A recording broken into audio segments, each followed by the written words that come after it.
औज़ुबिल्लाहि मिनश्शैतानिर्रजीम बिस्मिल्लाहिर्रहमानिर्रहीम। तमाम स्टूडेंट्स को मेरी तरफ से बेटा अस्सलाम वालेकुम। आप वर्कशीट्स वगैरह सॉल्व नहीं कर रहे कंटिन्यूसली। कुछ बच्चे ऐसे हैं जो कि वर्कशीट को देखते भी नहीं हैं, उसको बेटा सॉल्व करें, उसमें आपका ही फ़ायदा है। और लास्ट लेक्चर में हमने पढ़ा था ammonia, formation of ammonia, chemical reaction of ammonia, fertiliser. आज जो टॉपिक है वो है अमोनिया फर्टिलाइज़र।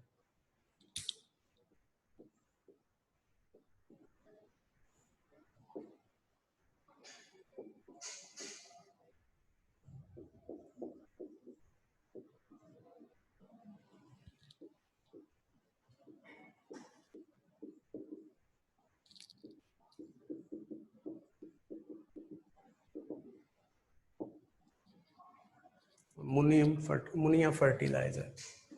अमोनिया आपको पता है कि अगर देखा जाए तो हमने इसके कुछ फर्टिलाइज़र तैयार किए थे, जैसे अमोनियम नाइट्रेट हमने तैयार किया था, या फिर अमोनियम सल्फेट हमने तैयार किया था। ठीक है, इसके अलावा हमने अमोनियम डाईहाइड्रोजन फॉस्फेट तैयार किया था। ये सारे के सारे जितने भी फर्टिलाइजर्स हैं, ये सब के सब मैंने बताया था कि ये यूज होते हैं क्रॉप को प्रोड्यूस करवाने के लिए। क्रॉप की प्रोडक्शन के लिए तमाम के तमाम फर्टिलाइजर जो हैं वो इस्तेमाल होते हैं। ये हम लोग क्यों करते हैं? पहला बेनिफिट इसका ये है कि एक तो प्रॉपर ग्रोथ जो है प्लांट की वो हो जाए। दूसरी, जब प्लांट की ग्रोथ हो जाए तो उससे जो फूड हमने प्रोड्यूस करवानी है पे भी हम फर्टिलाइजर का इस्तेमाल करते हैं। ये सारे के सारे फर्टिलाइजर अमोनिया से ही तैयार होते हैं। मैंने लास्ट टाइम आपको इसके केमिकल रिएक्शंस करके दिखाए थे कि अमोनियम नाइट्रेट कैसे बनता है। अगर अमोनिया आपके पास है, इसका रिएक्शन नाइट्रिक एसिड के साथ करवा दिया जाए तो ये अमोनियम नाइट्रेट बनता है। अमोनिया का रिएक्शन अगर सल्फ्यूरिक एसिड से करवा दिया जाए तो ये अमोनियम सल्फेट बनता है।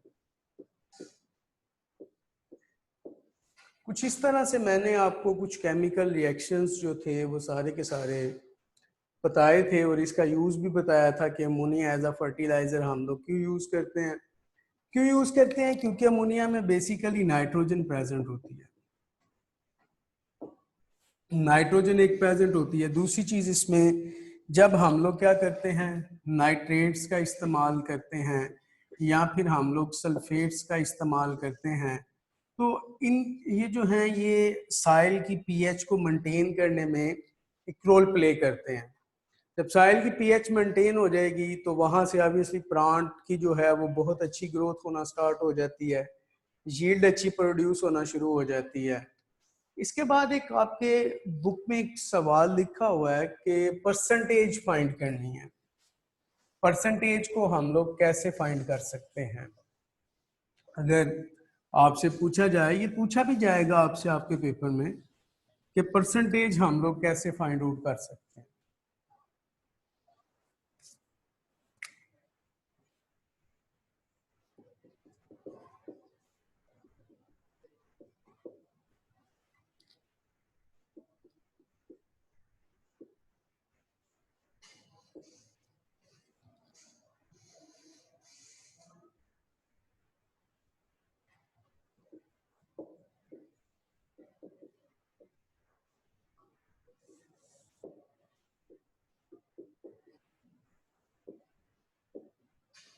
अमोनियम नाइट्रेट में नाइट्रोजन की परसेंटेज को फाइंड आउट करें।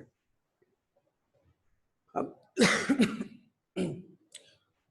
सबसे पहले आपको मोलर मास जो है इसका वो फाइंड करना आना चाहिए। ये जो आपके पास कंपाउंड है इसका मोलर मास फाइंड आउट करना आना चाहिए। मोलर मास फाइंड आउट करने के लिए हमें किस चीज की जरूरत पड़ती है?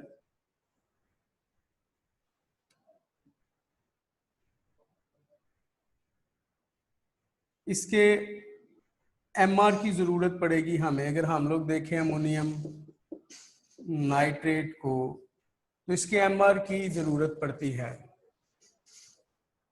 Atomic mass of nitrogen, atomic mass of hydrogen, atomic mass of nitrogen, atomic mass of oxygen. इस सारे के सारे अगर देखा जाए तो नाइट्रोजन का एटॉमिक मास कितना होगा? 14। हाइड्रोजन का कितना होगा? 1। नाइट्रोजन का 14 ही आ गया। ऑक्सीजन का कितना होगा? 16। अब ये जो नंबर्स हैं ये आपको कहाँ से मिलेंगे? ये आपके पीरियोडिक टेबल में आपके पास मौजूद होते हैं। हर एक एटम का, हर एक एलिमेंट का एटॉमिक मास मौजूद होता है और एटॉमिक नंबर भी मौजूद होता है। अब हमने किसका एटॉमिक मास फाइंड आउट करना है? इस कंपाउंड का फाइंड आउट करना है। अब यहां पर molar mass of NH4NO3,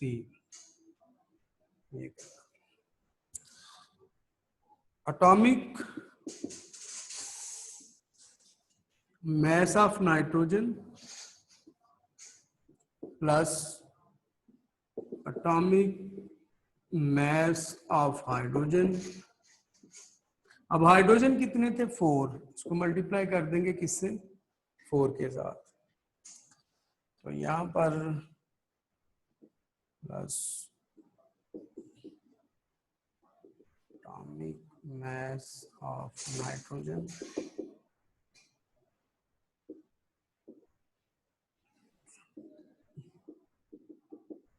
atomic mass of oxygen. Oxygen कितने थे? 3। इसको मल्टीप्लाई करेंगे 3 के साथ। नाइट्रोजन का मैस कितना है? 14 प्लस हाइड्रोजन का मैस कितना है? 1 मल्टीप्लाइड बाय 4। नाइट्रोजन का मैस कितना है? 14। तो उसके साथ 1 है, उसको मल्टीप्लाई नहीं करेंगे। Atomic mass of oxygen, oxygen का कितना मैस है? 16 मल्टीप्लाइड बाय 3। अब ये सारे को हम लोग क्या करेंगे? प्लस कर लेंगे। ये 14 plus 14 plus sorry 4 plus 14 plus ये हो गया 48। इन सब को हम लोग अब क्या करते हैं? प्लस करते हैं। ये बन जाएगा तकरीबन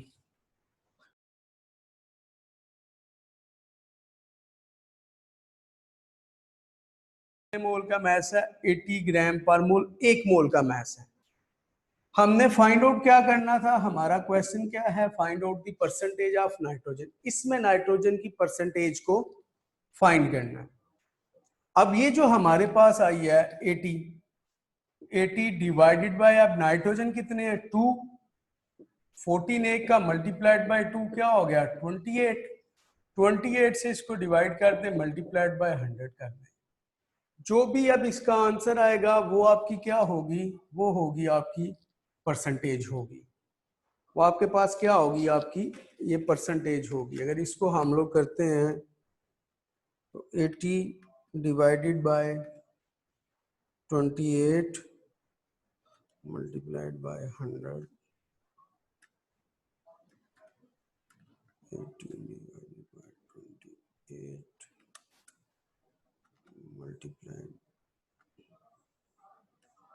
by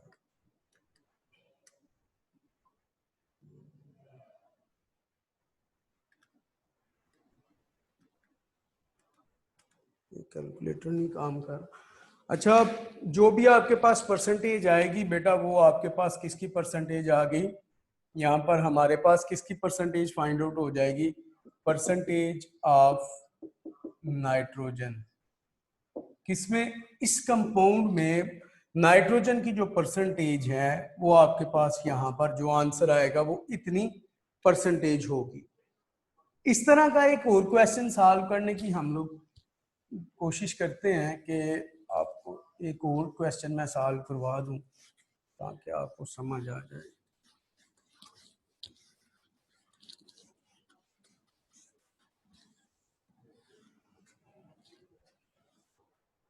बहुत ही आसान क्वेश्चन हम लोग लिखते हैं, percentage of sulphur in H2SO4। Sulphur में सल्फर की क्या परसेंटेज होगी H2SO4 में, उसके लिए फिर वही चीज हमें मोलर मैस ऑफ H2SO4 इसका फाइंड करना पड़ेगा। मैंने आपको बताया कि हर एक एटम का आपने एटॉमिक मैस लिखना है। एटॉमिक मैस ऑफ हाइड्रोजन आपको कहां पे मिलेगा, पीरियोडिक टेबल में। Atomic mass of sulphur, atomic mass of oxygen, oxygen कितने हैं 4, किससे मल्टीप्लाई कर देंगे 4 से, ठीक है। फिर आप इसको ऐसे भी लिख सकते हैं मल्टीप्लाइड बाय 4। अब आपके पास हाइड्रोजन का एटॉमिक मैस कितना है 1, नंबर ऑफ हाइड्रोजन कितने हैं 2 multiplied by 2 plus atomic mass of sulphur कितना है 32, आपको पीरियोडिक टेबल से ये मिल जाएगा। कितने सल्फर हैं 1 है। अगर ऑक्सीजन है तो ऑक्सीजन का एटॉमिक मैस क्या होता है 16, कितने ऑक्सीजन है 4। अब यहां पर देखो कि यहां पर क्या आ गया 2 प्लस 32 प्लस 48, ये 98 ग्राम पर मोल। एक मोल का 98 ग्राम मैस बन रहा है एक मोल का। अब आपने क्या करना है यहां से फाइंड क्या करना था, परसेंटेज ऑफ सल्फर H2SO4। तो आपके पास क्या देखे कितना टोटल कितना आ रहा है 98, सल्फर का कितना है 32 मल्टीप्लाइड बाय 100। जो भी परसेंटेज आपके पास आएगी वो किसकी परसेंटेज होगी, वो बेसिकली सल्फर की परसेंटेज होगी। वो परसेंटेज सल्फर की होगी, यहां पर जो भी परसेंटेज आएगी आपके पास वो सल्फर की परसेंटेज आएगी। इस तरह से हम लोग परसेंटेज फाइंड आउट कर सकते हैं। मेरा वर्कशीट में भी आज यही सवाल होगा कि हम परसेंटेज फाइंड आउट कैसे करेंगे किसी भी कंपाउंड की।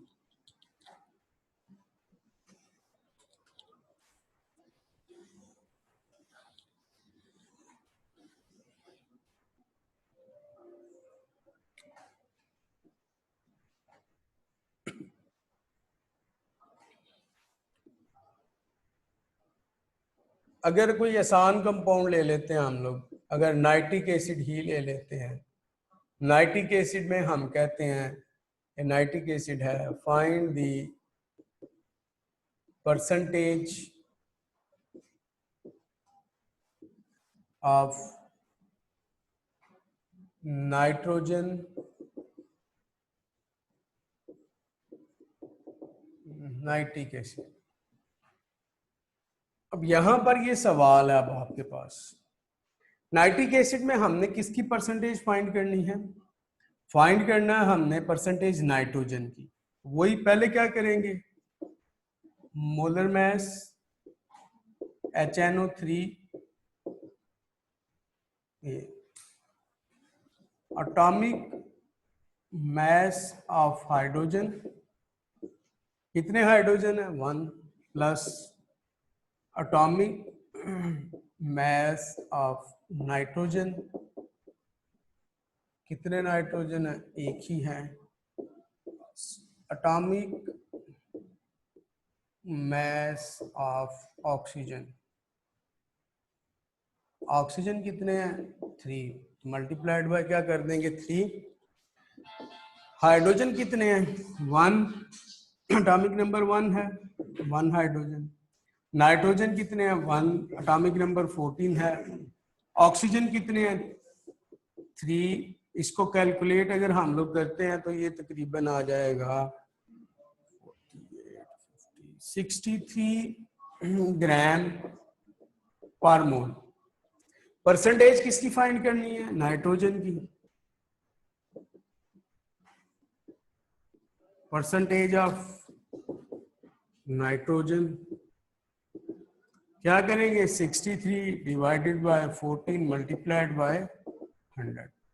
ये सेम लाइक उसी तरह के जैसे आपके स्कूल में पेपर हुए, आपने जितने मार्क्स गेट किए टोटल पे आपने डिवाइड किया, 100 से मल्टीप्लाई किया तो आपके पास परसेंटेज आ गई। या किसी एक सब्जेक्ट में आपका टेस्ट हुआ, आपने मार्क्स कितने गेट किए उसको आपने टोटल से डिवाइड कर दिया, जितने आपने मार्क्स गेट किए हैं उस पर उसको डिवाइड किया टोटल से, और परसेंटेज के लिए आपने 100 से मल्टीप्लाई किया और आपके पास परसेंटेज आ गई। ये आपकी वर्कशीट में भी सवाल होंगे, आपके पेपर में भी ये सवाल आता है, 3 मार्क्स का एक क्वेश्चन आता है जो आपने सॉल्व करना होता है। मेरा एक नया टॉपिक है यूट्रोपिफिकेशन। बायो के स्टूडेंट्स को तो पता होगा कि यूट्रोपिफिकेशंस क्या होते हैं।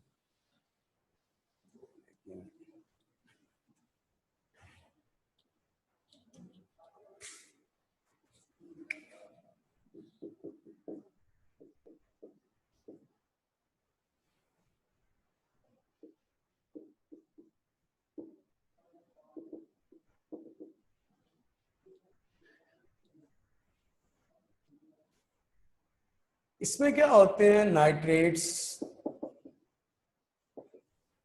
अगर आप नाइट्रेट्स की एक्सेस अमाउंट किसी भी साइल में ऐड करते हैं और उसके ऊपर कोई भी आप रेन या बारिश का पानी या फिर कोई भी वाटर अगर आप लोग वहां पर इसको, क्योंकि नाइट्रेट्स आपको मैंने बताया था सारे के सारे वाटर में सॉल्युबल होते हैं, ये कोई भी एक ऐसा नाइट्रेट नहीं है जो इनसॉल्युबल होता है, ये सारे के सारे सॉल्युबल होते हैं।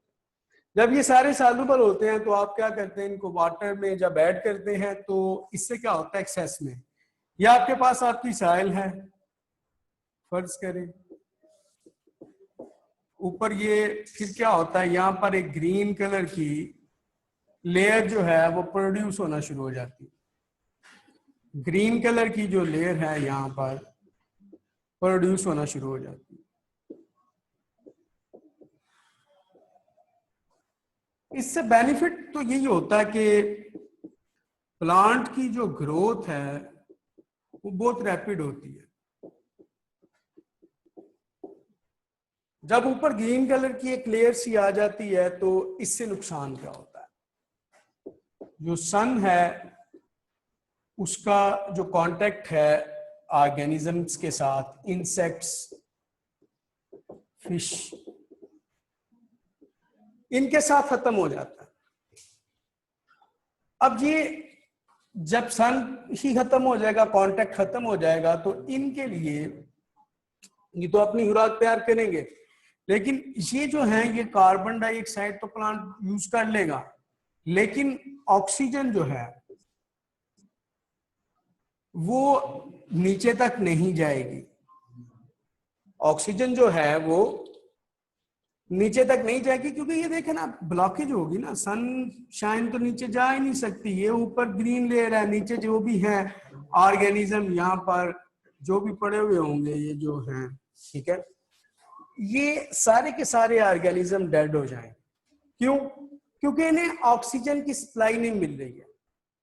जब इन्हें ऑक्सीजन की सप्लाई नहीं मिलेगी, मतलब इन्हें ऑक्सीजन की अब सप्लाई नहीं मिल रही, तो ये कैसे अपना ब्रीथिंग सिस्टम करेंगे, क्योंकि ये तो कार्बन डाइऑक्साइड रिलीज करते जा रहे हैं।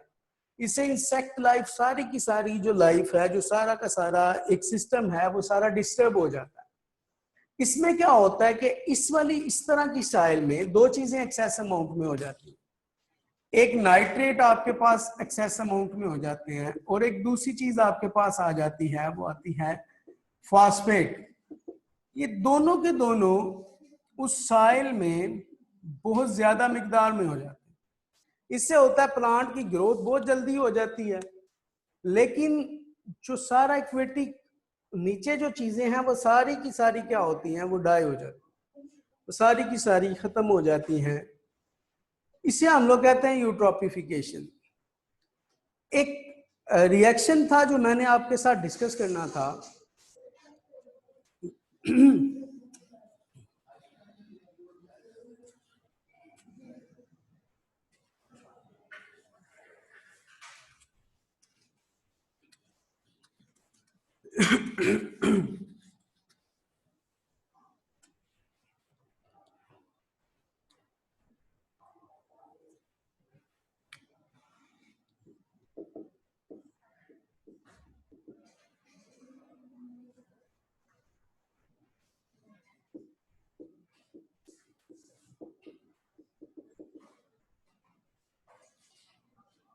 Ammonium chloride react with calcium hydroxide. Ammonium chloride calcium hydroxide के साथ जब रिएक्ट करती है, लास्ट टाइम भी मैं आपको बता चुका हूं कि अमोनिया प्लस यहाँ पर प्रोड्यूस होता है water, calcium chloride plus produce हो जाएगा यहाँ पर वाटर,